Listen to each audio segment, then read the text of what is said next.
ബയേഴ്സിന്റെ സെല്ലേഴ്സിന്റെ psychology ഒരു correct ആയിട്ടുള്ള രീതിയിൽ ഞാൻ ഐഡന്റിഫൈ ചെയ്തിട്ടാണ് ഞാൻ ഈ ഒരു ട്രേഡ് ഞാൻ എടുത്തത്. ഇത് നമ്മൾ ഇന്നലെ ഗോൾഡിൽ എടുത്തിട്ടുണ്ടായിരുന്ന ഒരു ട്രേഡ് ആയിരുന്നു. ഓൾമോസ്റ്റ് ഒരു $100 എനിക്ക് ഇതിന്റെ അകത്ത് പ്രോഫിറ്റ് കിട്ടിയായിരുന്നു. അപ്പൊ ഞാൻ ഈ ട്രേഡ് എടുക്കാനുള്ള റീസൺസ് എന്തൊക്കെ ക്രൈറ്റീരിയാസ് ആണ് നോക്കിയത്, അങ്ങനെ ഫുൾ ഈ ചാർട്ട് റീഡ് ചെയ്തുകൊണ്ട് അല്ലെങ്കിൽ സൈക്കോളജി മനസ്സിലാക്കിക്കൊണ്ടാണ് ഞാൻ ഈ ഒരു ട്രേഡ് എടുത്തേക്കുന്നത്. അപ്പൊ അതെങ്ങനെയാണെന്നുള്ള കാര്യം ഞാൻ ഡീറ്റെയിൽ ആയിട്ട് വീഡിയോ പറഞ്ഞുതരാം. അപ്പൊ വീഡിയോ എന്തായാലും ഫുൾ ആയിട്ട് വാച്ച് ചെയ്യാം. ആദ്യം തന്നെ ഞാൻ ഗോൾഡിന്റെ ഒരു 1 hour ടൈം ഫ്രെയിമിലെ ചാർട്ട് ചെയ്യാൻ എടുത്തു. അപ്പൊ എനിക്ക് കാണാൻ പറ്റിയത് ഇവിടെ നമുക്ക് ബയേഴ്സിന്റെ ഒരു നല്ലൊരു പുഷ് നമുക്ക് കാണാൻ പറ്റും, ഒരു നല്ലൊരു ബൈയിങ് പ്രഷർ. അതിനുശേഷം ഈ ഒരു ഏരിയ എത്തിയപ്പോഴത്തേക്കും നല്ലൊരു സെൽ ഓഫ് കാണാൻ പറ്റും, അതായത് ഒരു പ്രോഫിറ്റ് ബുക്കിംഗ്. ഇവിടുന്ന് മേടിച്ച ആൾക്കാരൊക്കെ തന്നെ ഇവിടുന്ന് പ്രോഫിറ്റ് ബുക്ക് ചെയ്തു. എക്സാമ്പിൾ ഇപ്പൊ നിങ്ങൾ ഈ ഒരു ഏരിയ ഗോൾഡ് ബൈ ചെയ്തു, അതിനുശേഷം ഇത്രയും പ്രൈസ് ഇൻക്രീസ് ആയി. അപ്പൊ ഈ ഒരു ഏരിയ എത്തിയപ്പോഴത്തേക്കും നിങ്ങൾ പ്രോഫിറ്റ് ബുക്ക് ചെയ്തു. അപ്പൊ ഈ ഇവിടെ ഒരുപാട് ആൾക്കാർ പ്രോഫിറ്റ് ബുക്ക് ചെയ്തുകൊണ്ടാണ് നമുക്ക് ഈ ഒരു സെൽ ഓഫ് നമുക്ക് കാണാൻ പറ്റിയത്. പിന്നീട് അവിടുന്ന് പ്രൈസ് ഒരു ലോവർ ലോ ക്രിയേറ്റ് ചെയ്ത് ഡൗൺ സൈഡിലോട്ട് നമുക്ക് ഇവിടം വരെ വന്നായിട്ട് കാണാൻ പറ്റും. അപ്പൊ ആ ഒരു ഏരിയ എത്തിയപ്പോഴത്തേക്കും അവിടെ രണ്ട് കാര്യങ്ങളാണ് നടന്നിട്ടുള്ളത്. ഒന്ന്, ഈ ഒരു 1 hour ടൈം ഫ്രെയിമിലെ നല്ലൊരു ഡിസ്കൗണ്ട് ആയിട്ടുള്ള ഒരു ഏരിയ ആണ് ഇത്. അതായത് ഈ ഇത്രയും നല്ലൊരു മൊമെന്റം മിസ്സായ ആൾക്കാരൊക്കെ തന്നെ ഈ ഒരു ഡിസ്കൗണ്ട് ഏരിയ എത്തിയപ്പോൾ തന്നെ ആക്റ്റീവായി കാണും. അതുപോലെ ഇവിടെ നമുക്ക് ഈ ഒരു ഏരിയയിൽ നിന്ന് സെല് ചെയ്ത ഒരുപാട് ആൾക്കാർ ഇവിടെ ഉണ്ടാവും. അപ്പൊ നല്ലൊരു ഡിസ്കൗണ്ട് ഏരിയയിലാണ് ഇവിടെ എത്തിയിട്ടുള്ളതെന്ന് അവർക്ക് കാര്യം മനസ്സിലായി. അപ്പൊ ഇവിടുന്ന് സെല് ചെയ്ത ആൾക്കാരൊക്കെ തന്നെ ഇവിടുന്ന് പ്രോഫിറ്റ് ബുക്ക് ചെയ്യും. അപ്പൊ പ്രോഫിറ്റ് ബുക്ക് ചെയ്ത് കഴിയുമ്പോൾ എന്താണ് ആ സെൽ ഓർഡേഴ്സ് ആവണേ? ആ സെൽ ഓർഡേഴ്സ് എല്ലാം ഒരു ബൈ ഓർഡേഴ്സ് ആയിട്ട് മാറും. അപ്പോ ഇവിടെ നമുക്ക് നല്ലൊരു ആക്ച്വൽ ആയിട്ട് നല്ലൊരു ബൈയിങ് പ്രഷർ നമുക്ക് വന്നായിട്ട് കാണാൻ പറ്റും. ഓക്കെ, നല്ലൊരു ബൈയിങ് പ്രഷർ വന്നു. അതിനുശേഷം നമുക്കൊരു ഹയർ ഹൈ ആണ് പ്രൈസിന് ഇവിടെ ക്രിയേറ്റ് ചെയ്തത്. ഓക്കെ, അതിന്റെ ഈ ഒരു ഹയർ ഹൈ ക്രിയേറ്റ് ചെയ്ത് കഴിഞ്ഞ് നമുക്ക് ഒരു ലേറ്റസ്റ്റ് ആയിട്ട് ക്രിയേറ്റ് ചെയ്ത ഒരു ലോ ആണ് ഇത്. ഈ ഒരു ലോ പ്രൈസ് ഇവിടെ ബ്രേക്ക് ചെയ്തു. ആ ഒരു ലോ ബ്രേക്ക് ചെയ്ത് കഴിഞ്ഞാൽ എന്തായിട്ടാണ് മാറുന്നത്? ഒരു ചേഞ്ച് ഓഫ് ക്യാരക്ടർ ആയിട്ട് മാറും. അതായത് പ്രൈസിന് ഒരു താഴോട്ടാണ് പോകാൻ ഒരു ഇന്റൻഷൻ കൂടുതലെന്ന് കാണിക്കുന്നതാണ് ഈ ഒരു ചേഞ്ച് ഓഫ് ക്യാരക്ടർ കൊണ്ട് ഉദ്ദേശിക്കണേ. ഓക്കെ, അപ്പൊ ഈ ഒരു ചേഞ്ച് ഓഫ് ക്യാരക്ടർ നടന്ന ടൈമില് നമ്മുടെ ഈ ബയേഴ്സും സെല്ലേഴ്സും എന്താണ് ചിന്തിക്കണേ? ജസ്റ്റ് നിങ്ങൾ ഈ ഒരു ചാർട്ടിനെ റീഡ് ചെയ്യാൻ വേണ്ടിയിട്ട് ശ്രമിക്കുക, അല്ലാണ്ട് ചുമ്മാ സ്ട്രാറ്റജി അപ്ലൈ ചെയ്യാതെ എന്താണ് മാർക്കറ്റിൽ അല്ലെങ്കിൽ ഒരു ചാർട്ടിൽ നടക്കണേ, ബയേഴ്സിന്റെ സെല്ലേഴ്സിന്റെ എന്താണ് സൈക്കോളജി എന്ന് മനസ്സിലാക്കുമ്പോൾ നിങ്ങൾക്ക് പ്രോപ്പർ ആയിട്ട് ഇത് അനലൈസ് ചെയ്യാൻ പറ്റും. അപ്പൊ നിങ്ങൾക്ക് ബെറ്റർ ആയിട്ടുള്ള ട്രേഡ്സ് എടുക്കാൻ പറ്റും. ഓക്കെ, അപ്പോ ഈ ഒരു ക്യാൻഡിൽ ഇവിടെ ക്ലോസ് ചെയ്തപ്പോൾ നമുക്കൊരു ചേഞ്ച് ഓഫ് ക്യാരക്ടർ ആയിട്ട് മാറി. അപ്പോ താഴോട്ട് പോകുന്നുള്ളൊരു ഇന്റൻഷൻ നമുക്ക് അവിടെ കിട്ടി. ഞാൻ നിങ്ങളോട് ഒരു ചോദ്യം ചോദിക്കാം. ഈ ഒരു ഏരിയയിൽ നിന്ന് നിങ്ങൾ ബൈ ചെയ്തു ഗോൾഡ്, നിങ്ങൾ ഒരുപാട് മുകളിലോട്ട് പോകുന്നു പറഞ്ഞുകൊണ്ട് നിങ്ങളൊരു ബൈ ഓർഡർ ആണ് ഇവിടെ പ്ലേസ് ചെയ്തത്. അതിനുശേഷം നല്ലൊരു ഹയർ ഹൈ ക്രിയേറ്റ് ചെയ്ത് പ്രൈസ് ഇത്രയും മുകളിൽ പോയി, എന്നിട്ട് നിങ്ങൾ വിറ്റിട്ടില്ല. അതിനുശേഷം ഈ ഒരു ചേഞ്ച് ഓഫ് ക്യാരക്ടർ ഇവിടെ നടന്നു കഴിഞ്ഞപ്പോഴത്തേക്കും അയ്യോ ഇനി ഡൗൺ സൈഡിലോട്ടാണ് പോകാൻ ചാൻസ് എന്ന് നിങ്ങൾക്ക് അവിടെ ഒരു ഇൻഡിക്കേഷൻ കിട്ടി. അപ്പൊ ഇവിടുന്ന് മേടിച്ച നിങ്ങളുടെ സൈക്കോളജി എന്തായിരിക്കും? ഇനി താഴോട്ടാണ് പോകുന്നതെന്ന് മനസ്സിലാക്കിയ നിങ്ങൾ ഈ ഒരു ക്യാൻഡിൽ കാണുമ്പോഴത്തേക്കും നിങ്ങൾ സെല്ല് ചെയ്യാൻ തുടങ്ങും അല്ലെ? അപ്പോ അവിടെ ഒരു സെല്ലേഴ്സ് അവിടെ ആക്റ്റീവ് ആവും. അതായത് ഇവിടുന്ന് പിന്നെ മേടിച്ചവരൊക്കെ തന്നെ ഇവിടുന്ന് സെല്ല് ചെയ്യാൻ തുടങ്ങും. അതുപോലെ തന്നെ ഈ ഒരു ചേഞ്ച് ഓഫ് ക്യാരക്ടർ വന്ന ടൈമിൽ നമ്മുടെ മാർക്കറ്റിലുള്ള സെല്ലേഴ്സും ഈ ഒരു ഏരിയയിൽ നിന്ന് സെല്ല് ചെയ്യാൻ തുടങ്ങും. അപ്പൊ അവിടെ നല്ലൊരു സെല്ലിംഗ് പ്രഷർ നമുക്ക് കാണാൻ പറ്റും. അപ്പൊ ഞാൻ ഈ ഒരു ചേഞ്ച് ഓഫ് ക്യാരക്ടർ വന്നുകൊണ്ട് തന്നെ ഇനി ഞാൻ ഒരു ഡൗൺ സൈഡിലോട്ടുള്ള ഒരു ഇൻഡിക്കേഷൻ, അതായത് ഒരു ഡൗൺ സൈഡിലോട്ടുള്ള ട്രേഡ്സ് ആണ് ഞാൻ പിന്നീട് അങ്ങോട്ട് നോക്കിയത്. പിന്നെ എനിക്ക് മേജർ ആയിട്ടുള്ള ഒരു ഏരിയ വേണം, ഒരുപാട് തവണ സപ്പോർട്ടായിട്ട് ആക്ട് ചെയ്ത് അല്ലെങ്കിൽ റെസിസ്റ്റൻസ് ആയിട്ട് ആക്ട് ചെയ്ത ഒരു സപ്പോർട്ടും റെസിസ്റ്റൻസും എനിക്ക് കിട്ടണം.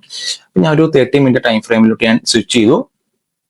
ഇവിടെ എനിക്ക് നോക്കിയപ്പോഴത്തേക്കും ഒരുപാട് തവണ ഒരു സപ്പോർട്ടും റെസിസ്റ്റൻസും ആയിട്ട് ആക്ട് ചെയ്ത ഒരു നല്ലൊരു ഏരിയ ഞാൻ ഇവിടെ ഫൈൻഡ് ഔട്ട് ചെയ്തു. നോക്കുവാൻ നമുക്ക് കാണാൻ പറ്റും നല്ലൊരു ബൈയിങ് പ്രഷർ ഈ ഒരു ഏരിയ എന്ന് വന്നു. ദെൻ അതിനുശേഷം ഇവിടുന്ന് നമുക്ക് നല്ലൊരു സെൽ ഓഫ് വന്നു. ഇവിടുന്ന് നമുക്ക് റെസിസ്റ്റൻസ് എടുത്തായിട്ട് കാണാൻ പറ്റും. അതുപോലെ തന്നെ ഇവിടുന്ന് നമുക്ക് സപ്പോർട്ട് എടുക്കുന്നതായിട്ട് കാണാൻ പറ്റും. അങ്ങനെ നല്ലൊരു ഏരിയ ആണ് ഈ ഒരു ഏരിയ. ഓക്കെ, അപ്പൊ ഫസ്റ്റ് തന്നെ ഞാൻ ഈ ഒരു ഏരിയ സപ്പോർട്ട് ഏരിയ ബ്രേക്ക് ചെയ്യാൻ വേണ്ടിയിട്ട് ഞാൻ ഇവിടെ വെയിറ്റ് ചെയ്തു. ഓക്കെ, ദെൻ പ്രൈസ് ഒരു 30 മിനിറ്റിൽ നല്ലൊരു ക്യാൻഡിൽ, നല്ലൊരു ബീറിഷ് ക്യാൻഡിൽ എനിക്ക് ഇവിടെ നല്ലൊരു ക്യാൻഡിൽ ക്ലോസ് കിട്ടി. നല്ലൊരു ക്യാൻഡിൽ ക്ലോസ് നമുക്ക് ഇവിടെ കിട്ടിയെന്ന് കരുതി പ്രൈസ് ഡൗൺ സൈഡിലോട്ട് പോകണമെന്നില്ല. കാര്യം അത് ചിലപ്പോൾ ഒരു ഫേക്ക് ബ്രേക്ക് ഔട്ട് ആവാനുള്ള സാധ്യതയുണ്ട്. അപ്പൊ ഇത്രയും നാള് സപ്പോർട്ടായിട്ട് ആക്ട് ചെയ്ത ഒരു ഏരിയ ഇനി ഒരു റെസിസ്റ്റൻസ്, നല്ലൊരു റെസിസ്റ്റൻസ് ഏരിയ ആവോ എന്നുള്ളൊരു വാലിഡേഷൻ നമുക്ക് ചെയ്യണം. അതിനി അങ്ങനെ ആവോ അതോ ഇനി ഫേക്ക് ബ്രേക്ക് ഔട്ട് നടക്കാൻ ചാൻസ് ഉണ്ടോ എന്ന് നമുക്ക് അറിയണം. അപ്പൊ അതിന് വേണ്ടിയിട്ട് ഞാൻ നല്ലൊരു റീടെസ്റ്റിനും അതുപോലെ തന്നെ റിജക്ഷനും വേണ്ടിയിട്ട് വെയിറ്റ് ചെയ്തു. അപ്പോൾ നല്ലൊരു റീടെസ്റ്റ് എനിക്ക് ഇവിടെ നല്ലൊരു ക്യാൻഡിൽ കിട്ടി. ആൻഡ് നെക്സ്റ്റ് ക്യാൻഡിൽ നോക്കുവാണെങ്കിൽ നല്ലൊരു റിജക്ഷൻ കിട്ടി. അപ്പൊ ഈ റീടെസ്റ്റും റിജക്ഷനും കിട്ടിയപ്പോഴത്തേക്കും ഈ ഒരു ഏരിയ നല്ലൊരു റെസിസ്റ്റൻസ് ഏരിയ ആണ്, നമുക്കൊരു വാലിഡേഷൻ കിട്ടി. ഇനി ഒരു നല്ലൊരു സെൽ ഓഫ് നമുക്ക് ഈ ഒരു ഏരിയ എത്തുമ്പോൾ പ്രതീക്ഷിക്കാം. ഇനി ഒരു സെൽ ഓഫ് ആയിരിക്കും നമുക്ക് ഇനി കിട്ടാൻ ചാൻസ് ഉള്ളത് എന്ന് നമുക്കൊരു ഇൻഡിക്കേഷൻ കിട്ടി. അതാണ് ഈ ഒരു റീടെസ്റ്റ് റിജക്ഷനും ഞാൻ കൺഫേം ചെയ്തത്. ഈ ഒരു ക്യാൻഡിൽ ക്ലോസിൽ എൻട്രി എടുക്കുന്നതിന് മുമ്പ് ഞാൻ നോക്കിയൊരു കാര്യം, എനിക്ക് എവിടം വരെയാണ് ടാർഗറ്റ് വെക്കേണ്ടത്, അതുപോലെ തന്നെ സ്റ്റോപ്പ് ലോസ് വെക്കേണ്ടതെന്ന്. സ്റ്റോപ്പ് ലോസ് ഈ ഒരു ക്യാൻഡിൽ ക്ലോസ് ചെയ്തതിനു ശേഷം നമ്മുടെ ഒരു റെസിസ്റ്റൻസിന്റെ തൊട്ട് മുകളിലായിട്ട് വെക്കാം. ഓക്കെ, നെക്സ്റ്റ് ടാർഗറ്റ് എവിടെ വെക്കും, അതാ ഇമ്പോർട്ടന്റ് ആയിട്ടുള്ള ഒരു കാര്യം.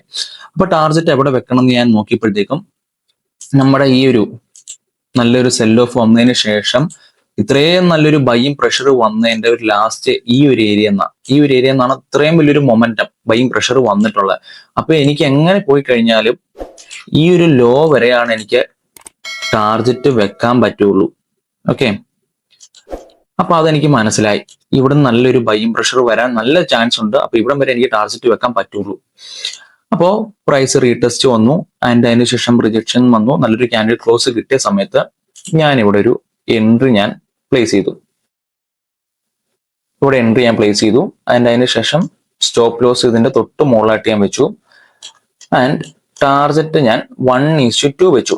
അപ്പൊ നിങ്ങൾ ചോദിക്കും 1:2 വെക്കണം എന്തിനാ, ഇവിടം വരെ അല്ലേ നമുക്ക് വരാൻ ചാൻസ് ഉള്ളൂ, അങ്ങനെയല്ലേ പറഞ്ഞേ നിങ്ങൾ ചോദിക്കും. അത് ഞാൻ പറഞ്ഞുതരാം.